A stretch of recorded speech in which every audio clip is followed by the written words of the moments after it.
चलिए इसके बाद में हमारे अभिप्रेरणा के जो सिद्धांत थे वो दो सिद्धांत हो चुके हैं। पहला हमने उद्दीपक अनुक्रिया, दूसरा हमने पढ़ा आवश्यकता अनुक्रम सिद्धांत। अब हम पढ़ते हैं तीसरा जो हमारा जो सिद्धांत है वो तीसरा हम बात करते हैं चालक की न्यूनता का सिद्धांत। चालक की न्यूनता का सिद्धांत, और ये सिद्धांत है CL हल, इनका पूरा नाम है क्लार्क लोरेंस, 1915 में दिया गया है। ये भी अमेरिकी मनोवैज्ञानिक है, अमेरिका, और व्यवहारवादी मनोवैज्ञानिक है।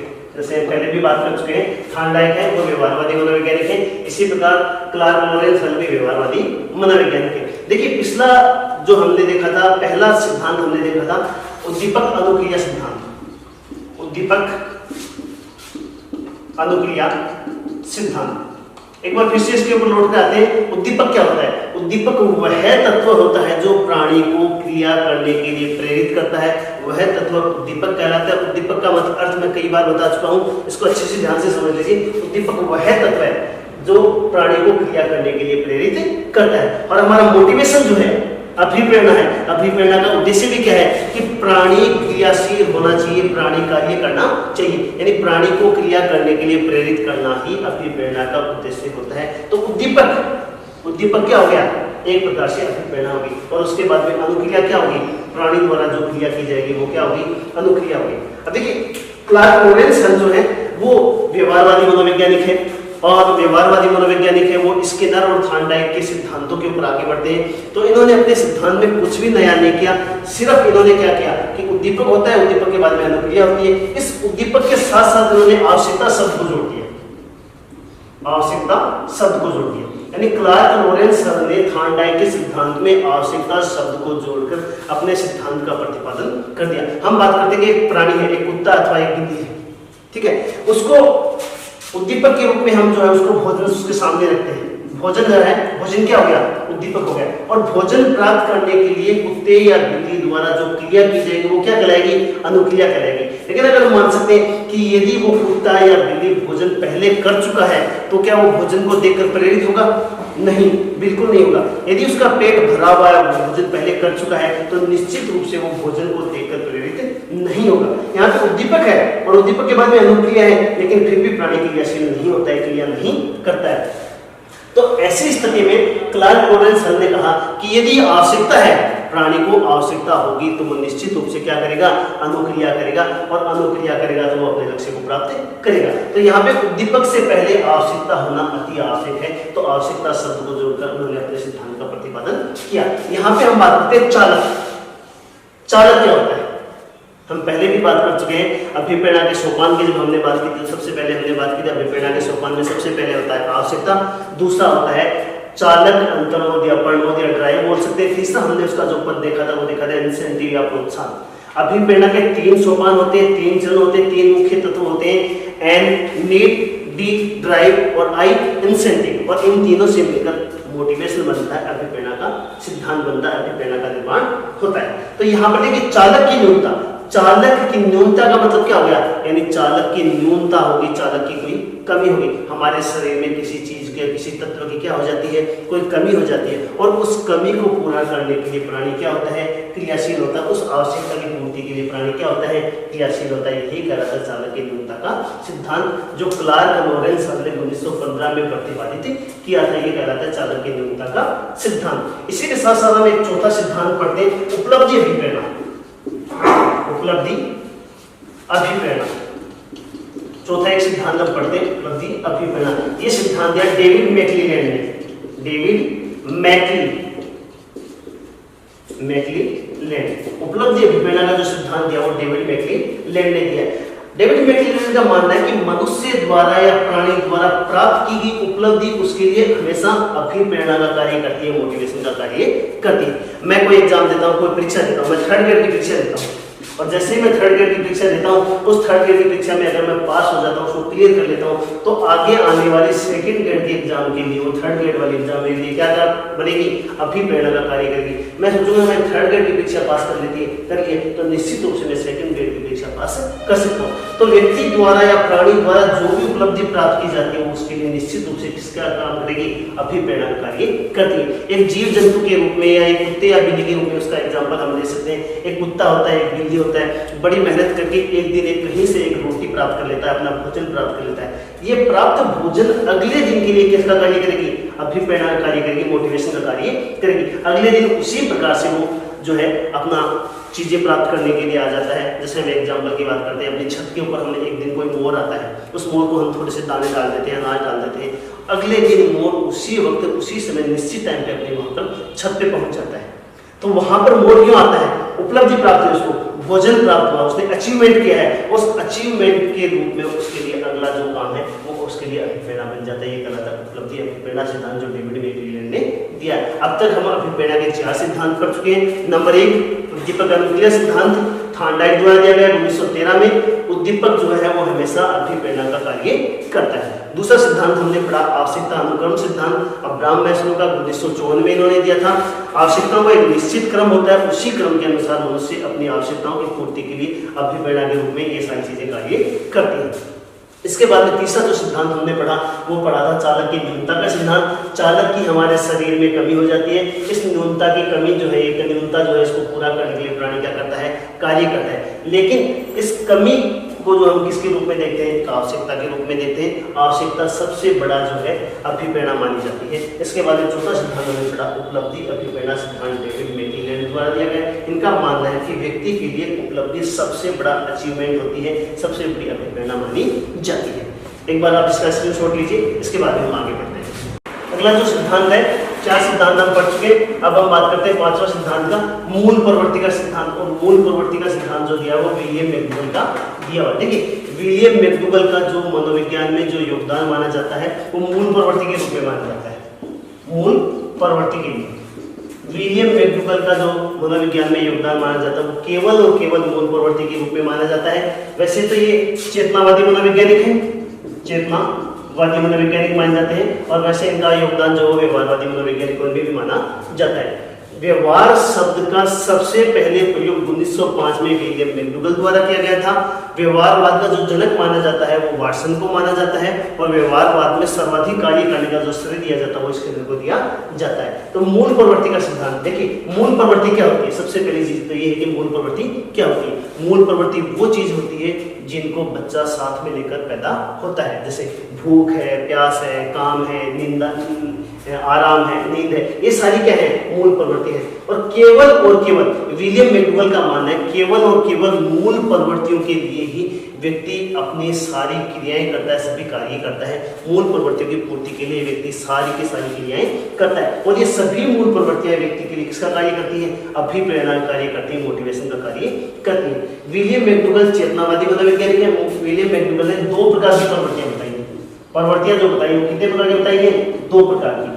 एक बताई है मूल प्रवृत्ति और दूसरी इन्होंने बताई है अर्जित प्रवृत्ति। एक है मूल प्रवृत्ति, दूसरी है अर्जित प्रवृत्ति। तो विलियम मैकडूगल का जो योगदान माना जाता है मनोविज्ञान के संदर्भ में मूल प्रवृत्ति के रूप में माना जाता है। और विलियम मैकडूगल ने 14 प्रकार की मूल प्रवृत्तियां बताई। जैसे मैंने आपको बोर्ड में लिख के बताया कि विलियम मैकडूगल ने 14 प्रकार की मूल प्रवृत्तियां बताई हैं, और सभी प्रकार की मूल प्रवृत्तियों का एक संवेग होता है। प्रत्येक मूल प्रवृत्ति का एक क्या होगा, संवेग होगा। देखिए सिगमंड फ्राइड की अगर हम बात करते हैं तो सिगमंड फ्राइड के अनुसार मूल प्रवृत्ति और संवेग का सीधा जो संबंध होता है वो कहां से होता है, अचेतन मन से होता है। मूल प्रवृत्ति का जो सीधा संबंध होता है वो कहां से होता है, अचेतन मन से होता है। लेकिन विलियम मैकडूगल ने 14 प्रकार की मूल प्रवृत्ति और प्रत्येक मूल प्रवृत्ति का एक क्या होता है, संवेग होता है।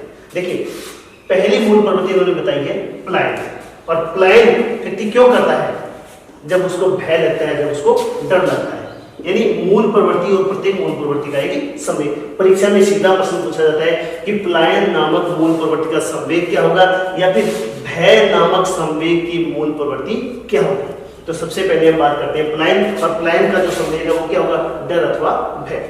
दूसरा हम बात करते हैं युयुत्सा। युयुत्सा क्या होता है, युद्ध की प्रवृत्ति। युद्ध की प्रवृत्ति, युयुत्सा का मतलब होता है युद्ध की प्रवृत्ति, और इसका संवेग क्या होगा, यानी युद्ध की प्रवृत्ति जब व्यक्ति में आती है तो क्यों आती है, वो किस संवेग के कारण आती है, क्रोध के कारण आती है। तो इसका संवेग क्या होगा, क्रोध होगा। तीसरा निवृत्ति, नापसंद। किसी व्यक्ति को किसी चीज को हम नापसंद करते हैं, वो हमें अच्छी नहीं लगती, इसका जो संवेग होता है वो क्या होता है, घृणा होता है। इसके बाद में हम बात करते हैं चौथी मूल प्रवृत्ति संतान कामना, और संतान कामना का जो संवेग है वो है वात्सल्य। इसके बाद में शरणागति, शरण में जाना, और किसी के शरण में जाते हैं तो उसके लिए संवेग क्या होता है, दया या करुणा।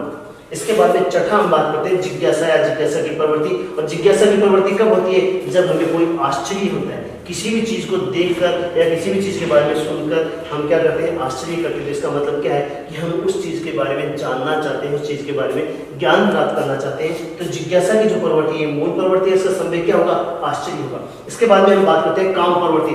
काम प्रवृत्ति, देखिए परीक्षा में सबसे ज्यादा पूछा जाने वाला प्रश्न है काम प्रवृत्ति, और काम प्रवृत्ति के ऊपर जो सबसे ज्यादा योगदान माना जाता है वो सिगमंड फ्रायड का माना जाता है। सिगमंड फ्रायड का जो सिद्धांत है वो मनोविश्लेषणवादी सिद्धांत है। सिगमंड फ्रायड ने नवजात शिशु से लेकर 18 वर्ष तक के बच्चे में निरंतर 18 वर्ष तक के बच्चे में निरंतर काम प्रवृत्ति और कामुकता का बताया। बच्चा जैसे ही पैदा होता है, पैदा होने के तुरंत बाद में उसके अंदर काम प्रवृत्ति पैदा हो जाती है। केवल एक सिगमंड फ्रायड मानते हैं। तो काम प्रवृत्ति, देखिए काम प्रवृत्ति और कामुकता बिल्कुल एक जैसे हो जाते हैं, मिक्स हो जाते हैं। हम यहाँ पे इसको मिक्स नहीं करेंगे। काम प्रवृत्ति का जो संवेग होगा वो क्या होगा, कामुकता। इसके बाद में दैन्यता, दैन्यता मतलब होता है दीनता, दीनता यानी गरीब कमजोर, इसका जो संवेग होता है वो होता है आत्महीनता। इसके बाद में गौरव, गौरव का जो संवेग होगा आत्माभिमान। इसके बाद में सामूहिकता का भाव, जब व्यक्ति समूह में नहीं रहता है, सामूहिकता का भाव होता है, इसका मतलब उसका जो संवेग होगा वो क्या होगा, एकांकीपन होगा, वो अकेला रहना चाहता है, अकेला रहता है। भोजन अन्वेषण की प्रवृत्ति, भोजन को खोजने की प्रवृत्ति, और वो भोजन को खोजने की प्रवृत्ति क्यों होती है, उसके पीछे कौन सा संवेग कार्य करता है, भूख। जब व्यक्ति को भूख लगती है तब वो भोजन की खोज करता है। इसके बाद में हम बात करते हैं संग्रह की प्रवृत्ति, और इसका जो संवेग होगा वो स्वामित्व होगा। इसके बाद में रचनात्मकता की प्रवृत्ति, कृति भाव और हास्य की प्रवृत्ति, आमोद। इस प्रकार 14 मूल प्रवृत्तियां और 14 संवेग। ये अभिप्रेरणा का 5वां सिद्धांत हमने पढ़ा, मूल प्रवृत्ति का सिद्धांत है विलियम मैकडूगल द्वारा। विलियम मैकडूगल जो है चेतनावादी मनोवैज्ञानिक है, और वैसे व्यवहारवादी मनोवैज्ञानिकों में भी इनका नाम लिया जाता है। इन्होंने 2 प्रकार की प्रवृत्तियां बताई हैं, एक बताया मूल प्रवृत्ति, दूसरी इन्होंने बताई है अर्जित प्रवृत्ति। 14 प्रकार की मूल प्रवृत्तियां हैं, और प्रत्येक मूल प्रवृत्ति का एक संवेग होता है। परीक्षा में जो प्रश्न पूछा जाता है वो सीधा प्रश्न पूछा जाता है, या तो संवेग देते हैं और संवेग का मूल प्रवृत्ति पूछते हैं, या मूल प्रवृत्ति देते हैं उसका संवेग पूछा जाता है। एक बार इसका स्क्रीनशॉट लीजिए, इसके बाद में हम आगे बढ़ते। चलिए आगे हम बढ़ते हैं अभिप्रेरणा को प्रभावित करने वाले कारक। अभी तक हम अभिप्रेरणा की परिभाषा, अभिप्रेरणा के प्रकार, अभिप्रेरणा के वर्गीकरण, अभिप्रेरणा के सोपान, और उसके बाद में अभिप्रेरणा के सिद्धांत हम पढ़ चुके हैं। अगला पॉइंट हम लेते हैं अभिप्रेरणा को प्रभावित करने वाले कारक, यानी ऐसी कौन कौन सी चीजें हैं जो अभिप्रेरणा को प्रभावित करती है, जिससे व्यक्ति ज्यादा मोटिवेट होता है, ज्यादा प्रेरित होता है, और ज्यादा क्रियाशील होता है, ज्यादा क्रिया करता है। तो सबसे पहले हम बात करते हैं प्रशंसा व निंदा। यानी जब भी हम कक्षा में किसी भी बच्चे की प्रशंसा करते हैं अथवा निंदा करते हैं, कक्षा में जो है किसी बच्चे की प्रशंसा करते हैं कि बच्चा बहुत अच्छा है, बहुत ज्यादा इंटेलिजेंट है, इसके पीछे हम उसको क्या करना चाहते हैं, मोटिवेट करना चाहते हैं, अभिप्रेरित करना चाहते हैं, उसको ज्यादा क्रियाशील बनाना चाहते हैं। कभी कभी जो है प्रशंसा के साथ साथ निंदा करना भी मोटिवेशन का कार्य करता है। कई बार कोई बच्चा है कक्षा में पढ़ाई नहीं करता, अपना होमवर्क नहीं करता, ऐसी स्थिति हम उस बच्चे की निंदा कर देते हैं, दूसरे बच्चे के साथ तुलना कर देते हैं, ये बच्चा कितना अच्छा है, तो कितना गंदा है, तो कितना कमजोर है, तो कितना अच्छा है। इस प्रकार से किसी बच्चे की निंदा कर देते हैं, और उस निंदा को भी अभिप्रेरणा के रूप में प्रयोग करता है। तो प्रशंसा व निंदा दोनों ही अभिप्रेरणा के रूप में कार्य करते हैं। उसके बाद में हम बात करते हैं पुरस्कार व दंड। किसी भी व्यक्ति को, किसी भी बच्चे को कक्षा में अगर पुरस्कार दिया जाता है तो निश्चित रूप से वो मोटिवेट होता है, लेकिन कभी कभी दंड देकर भी उसको मोटिवेट करना पड़ता है। किसी व्यक्ति को जो है, बच्चे को या व्यक्ति को, किसी प्राणी को दंड देते हैं तब भी वो क्रियाशील बनता है, क्रियाशील उसको बनाया जाता है। इसके बाद में हम बात करते हैं तीसरा पॉइंट सफलता व असफलता। सफलता तो निश्चित रूप से हमेशा ही मोटिवेशन का कार्य करती है, लेकिन कई बार असफलता भी व्यक्ति के लिए मोटिवेशन का कार्य करती है। जैसे हमारे मेरे साथ वाला जो स्टूडेंट है वो सफल हो जाता है, मैं असफल रहता हूँ, तो इस बार मैं सोचता हूँ कि मुझे इस बार निश्चित रूप से सफलता प्राप्त करनी है, उसके बराबर जाना है, तो असफलता भी मेरे लिए कभी कभी जो है मोटिवेशन का कार्य करती है। इसके बाद में हम बात करते हैं नवीनता। देखिए चीजों के अंदर कक्षा के अंदर जब बच्चों को हम पढ़ाते हैं, सिखाते हैं, अध्ययन करवाते हैं, तब एक ही चीज को बार बार रिपीट करते हैं। पहली बार जब चीज पढ़ाते हैं तो बच्चा बहुत रुचि के साथ पढ़ता है, बहुत मन लगा के पढ़ता है, सीखने की कोशिश करता है, लेकिन बार बार उसी चीज को हम रिपीट करते रहते हैं तो निश्चित रूप से बच्चा जो है मोटिवेट होना बंद कर देता है, क्लास छोड़ना स्टार्ट कर देता है, उसमें रुचि लेना बंद कर देता है। तो जरूरी है कि हमेशा प्रत्येक चीज के अंदर नवीनता होनी चाहिए। यदि नवीनता है तभी बच्चा जो है मोटिवेट होता है, तभी वो क्रियाशील होता है। इसके बाद में रुचि, देखिए अभिप्रेरणा में रुचि का बड़ा योगदान माना जाता है। जिस विषय में या जिस क्षेत्र में रुचि होती है उसका नाम सुनते ही हम मोटिवेट हो जाते हैं, उस कार्य को करने के लिए तैयार हो जाते हैं। लेकिन जिस क्षेत्र में रुचि नहीं है उस कार्य को हम बिल्कुल नहीं करना चाहते। जैसे फुटबॉल खेलने में मेरी रुचि नहीं है तो फुटबॉल के लिए मुझे कोई कितना भी कहे मैं फुटबॉल नहीं खेलना चाहता हूँ। लेकिन अगर मेरी क्रिकेट खेलने में रुचि है और मुझे क्रिकेट का नाम दे क्रिकेट, तो तुरंत मैं क्रिकेट खेलने के लिए तैयार होता हूँ। अगर मेरी रुचि का कोई विषय होता है तो उस विषय के लिए मैं तुरंत तैयार हो जाता हूँ। ये मेरे मोटिवेशन का वातावरण। देखिए जब भी हम किसी चीज की हम बात करते हैं वातावरण अथवा पर्यावरण, इसके लिए हम पर्यावरण शब्द का भी प्रयोग कर सकते हैं। वातावरण एक ऐसा फैक्टर है, एक ऐसा तत्व है जो प्रत्येक स्थिति को प्रभावित करता है, चाहे वो बाल विकास हो, चाहे वो अधिगम हो, चाहे वो अभिप्रेरणा हो, चाहे वो समायोजन हो। वातावरण सभी को प्रभावित करता है। और वातावरण अगर वातावरण होता है तो सभी विद्यार्थियों को जो है प्रभावित करता है, जिससे वो क्रियाशील बनते हैं, आगे बढ़ते हैं। अगला जो हम बात करते हैं आवश्यकता का ज्ञान। यदि आवश्यकता का ज्ञान हमें होता है, कौन सी चीज हमारे लिए आवश्यक है, कौन सी चीज हमारे लिए आवश्यक नहीं है। मैं क्लास में पढ़ता हूँ, 8वीं क्लास में पढ़ रहा हूँ, ठीक है, और मेरे लिए गणित की आवश्यकता नहीं है तो गणित जैसे ही क्लास स्टार्ट होती है मैं क्लास छोड़ के बाहर चला जाता हूँ। क्यों? मुझे आवश्यकता का ज्ञान है। आज तक मैंने मनोविज्ञान नहीं पढ़ा था और जैसे ही मैं रीट की परीक्षा में आया, रीट की परीक्षा तैयारी करने के लिए आया, मुझे पता चला कि मनोविज्ञान का रीट में बड़ा योगदान है। मैं निश्चित रूप से ज्यादा मेहनत करता हूँ क्योंकि मुझे आज तक मैंने जो मनोविज्ञान नहीं पढ़ा था वो मनोविज्ञान में आज पढ़ने जा रहा हूँ। क्यों पढ़ने जा रहा हूँ? क्योंकि मुझे अपनी आवश्यकता का ज्ञान हो चुका है। तो आवश्यकता का ज्ञान भी बहुत ज्यादा प्रभावित करता है। इसके बाद में हम बात करते हैं कक्षा कक्ष की स्थिति। कक्षा कक्ष की स्थिति भी जो है व्यक्ति के लिए या बालक के लिए अभिप्रेरणा कार्य करती है। इसके बाद में हम बात करते हैं प्रतियोगिता की भावना। विद्यार्थियों में अगर प्रतियोगिता की भावना आ जाती है, प्रतिस्पर्धा की भावना आ जाती है तो बहुत ज्यादा मोटिवेट करती है। हर विद्यार्थी एक दूसरे बच्चे से आगे निकलने की कोशिश करता है, ज्यादा पढ़ने की कोशिश करता है। ये क्या कहलाता है? प्रतियोगिता की भावना। इसके बाद में दृश्य श्रवण सामग्री। देखिए एक जब हम शिक्षण करते हैं तो दो प्रकार की विधियां होती हैं, दो प्रकार की चीजें होती है, एक परंपरागत विधि और दूसरी जो आधुनिक विधि। आधुनिक विधि में बहुत सारी नई नई चीजें होती हैं, चार्ट होता है, मॉडल्स होते हैं या फिर अन्य कोई सामग्री होती है जो बच्चे को ज्यादा अधिगम करने के लिए प्रेरित करती है, ज्यादा सीखने के लिए प्रेरित करती है। जब चार्ट के द्वारा, मॉडल्स के द्वारा, चित्र के द्वारा जब बच्चे को पढ़ाया जाता है वो ज्यादा प्राप्त करता है, ज्यादा अधिगम करता है, ये बच्चे को ज्यादा प्रेरित करती है, बच्चा ज्यादा सीखता है। लास्ट में बात करते हैं शिक्षण विधियां। शिक्षण विधियां भी बच्चे के लिए अभिप्रेरणा का कार्य करती है। तो इस प्रकार हमने बात की थी अभिप्रेरणा को प्रभावित करने वाले कारक, जिसमें सबसे पहले प्रशंसावादिता, दूसरा पुरस्कार बदल, तीसरा सफलता व असफलता, चौथा नवीनता, पांचवा रुचि, छठा वातावरण या पर्यावरण, सातवां आवश्यकता ज्ञान, आठवां कक्षा कक्ष की स्थिति, इसके बाद में नौवां जो है प्रतियोगिता की भावना, 10वां जो है दृश्य श्रवण सामग्री और 11वां शिक्षण विधियां। आज हमने जो है अभिप्रेरणा को प्रभावित करने वाले कारक पढ़े हैं। एक बार इसका स्क्रीनशॉट लीजिए, इसके बारे में आगे बढ़ते हैं। अगला पॉइंट हम डिस्कस करते हैं अभिप्रेरणा में अध्यापक की भूमिका। देखिए अभिप्रेरणा में अध्यापक का बहुत बड़ा योगदान होता है। कक्षा कक्ष में एक अध्यापक जितना व्यक्ति बच्चे को मोटिवेट कर सकता है उतना शायद उसके माता पिता भी उसको मोटिवेट नहीं कर पाते हैं। और अभिप्रेरणा में या मोटिवेशन में अध्यापक की बहुत बड़ी भूमिका मानी जाती है।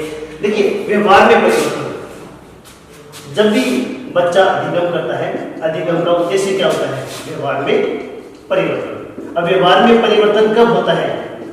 जब बालक क्या करता है?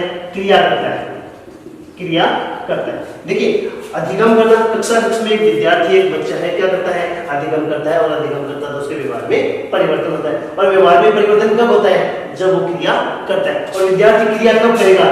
जब वो अभिप्रेरित होगा, जब वो अभिप्रेरित होगा। तो एक अध्यापक जब विद्यार्थी को अभिप्रेरित करता है, कैसे अभिप्रेरित कर सकता है? एक विद्यार्थी की परीक्षा के अंदर 6 नंबर आते हैं, एक विद्यार्थी के 4 नंबर आते हैं। अध्यापक 4 नंबर वाले विद्यार्थी को अभिप्रेरित करता है, देखिए ये तेरे साथ ही रहता है, तेरे साथ ही पढ़ता है, इसके 6 नंबर आए, तेरे 4 नंबर आए, दोनों में कहाँ कमी रहेगी, इस प्रकार से उसको अभिप्रेरित करने की कोशिश करता है। और विद्यार्थी जो प्रेरित होकर ज्यादा मेहनत करता है, अगली बार इसी के बराबर अंक लेकर आता है। तो व्यवहार में परिवर्तन होता है। विद्यार्थी अधिगम करता है, अधिगम करने से व्यवहार में परिवर्तन होता है। व्यवहार में परिवर्तन कब होगा? जब वो क्रिया करेगा। और क्रिया कब करता है? जब उसको मोटिवेट किया जाता है, प्रेरित किया जाता है। तो अध्यापक की भूमिका का पहला जो पॉइंट होगा व्यवहार में परिवर्तन। दूसरा मानसिक विकास। देखिए निश्चित मान के चलिए कि बालक जितना क्रियाशील होगा उतना ही उसका मानसिक विकास होगा। और बालक मानसिक विकास कब होगा? जब वो क्रियाशील होगा। और क्रियाशील वो कब होगा? जब वो अभिप्रेरित होगा। तो अध्यापक द्वारा विद्यार्थी को अभिप्रेरित किया जाता है। अभिप्रेरित किए जाने के बाद में वो क्रिया करता है, और क्रिया करता है तो उसके व्यवहार में परिवर्तन होता है, और निश्चित रूप से उसके मानसिक विकास पहले की अपेक्षा ज्यादा होता है। अभिप्रेरित विद्यार्थी जो होता है उसका सामाजिक भावना का विकास भी होता है। इसके बाद में बात करते हैं अनुशासन में सहायक। एक अध्यापक जो है बालक को अभिप्रेरित करता है, मोटिवेट करता है, विद्यार्थी क्रियाशील रहता है, और क्रियाशील रहने के कारण विद्यार्थी जो है अपने कार्य में संलग्न रहता है, अपने कार्य में बिजी रहता है, और ये क्रियाशीलता जो है शिक्षा में अनुशासन बनाने में सहायक मानी जाती है। इसके बाद में तीव्र गति से अधिगम। जब किसी व्यक्ति को, जब किसी प्राणी को या किसी भी पशु पक्षी को जब मोटिवेट किया जाता है तो तीव्र गति से कार्य करता है, तीव्र गति से अधिगम करता है, अपेक्षाकृत अनमोटिवेट विद्यार्थी की अपेक्षा।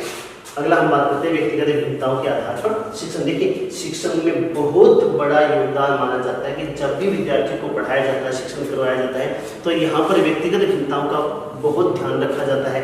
एक सामान्य विद्यार्थी के हिसाब से हम बच्चे को क्लास में पढ़ाते हैं, लेकिन अगर कक्षा में एक प्रतिभाशाली बालक है, एक सामान्य विद्यार्थी और एक मंदबुद्धि बालक है, तीनों का मानसिक विकास एक जैसा नहीं होता है, एक जैसा शारीरिक विकास नहीं होता है। तो व्यक्तिगत भिन्नताओं का को ध्यान में रखते हुए बच्चे को मोटिवेट किया जाए। जैसे एक विकलांग विद्यार्थी है, उसको हम दौड़ने के लिए मोटिवेट करेंगे तो निश्चित रूप से वो मोटिवेट नहीं होगा। तो इसके लिए हम व्यक्तिगत भिन्नताओं का ध्यान रखेंगे, उसके बाद में विद्यार्थी को मोटिवेट करेंगे। तो अब तक हमने जो है अभिप्रेरणा का टॉपिक पूरा कर लिया है। और अभिप्रेरणा के अंदर सबसे पहले अभिप्रेरणा की परिभाषा, उसके बाद में अभिप्रेरणा के प्रकार, आंतरिक और बाह्य अभिप्रेरणा, सकारात्मक और नकारात्मक अभिप्रेरणा। सकारात्मक और नकारात्मक अभिप्रेरणा से प्रश्न बनता है, इसका विशेष रूप से आप ध्यान में रखिए। सकारात्मक क्या होती है, नकारात्मक क्या होती है, आंतरिक क्या होती है और बाह्य क्या होती है। उसके बाद में अभिप्रेरणा का वर्गीकरण, 3 मनोवैज्ञानिक अब्राहम मैस्लो, इसके बाद में थॉमसन, इसके बाद में गेरेट, इसके बाद में हमने पढ़ा अभिप्रेरणा के सोपान, आवश्यकता, और आवश्यकता के बाद में हमने पढ़ा चालक, इसके बाद में हमने तीसरा जो सोपान पढ़ा था वो था प्रोत्साहन। इसके बाद में अभिप्रेरणा के सिद्धांत,